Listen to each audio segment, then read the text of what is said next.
ಬುಧವಾರ ರಾತ್ರಿ ಸುರಿದ ಭಾರೀ ಮಳೆಗೆ ಸರಿಸುಮಾರು ರಾತ್ರಿ 11:30 ವೇಳೆಗೆ ಮಂಗಳೂರಿನ ಸರ್ಕ್ಯೂಟ್ ಹೌಸ್ನಿಂದ ಬಿಜೈ ಪ್ರದೇಶಕ್ಕೆ ಬರುವ ರಸ್ತೆಯ ಮೇಲಿನ ಗುಡ್ಡ ಕುಸಿದಿದೆ. ಇದರಿಂದ ಏಕಮುಖ ರಸ್ತೆಯಲ್ಲಿ ವಾಹನಗಳು ಸಾಗಬೇಕಾಗಿದೆ.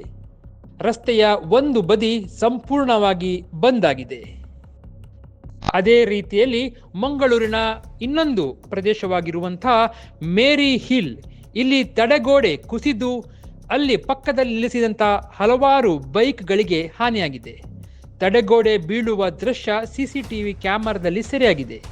ಅಲ್ಲಿ ಪಕ್ಕದಲ್ಲಿ ಗ್ಯಾರೇಜ್ ಒಂದಿದ್ದು ಗ್ಯಾರೇಜ್ಗೆ ರಿಪೇರಿಗಾಗಿ ಹಲವಾರು ಬೈಕ್ಗಳು ಬಂದಿದ್ದವು.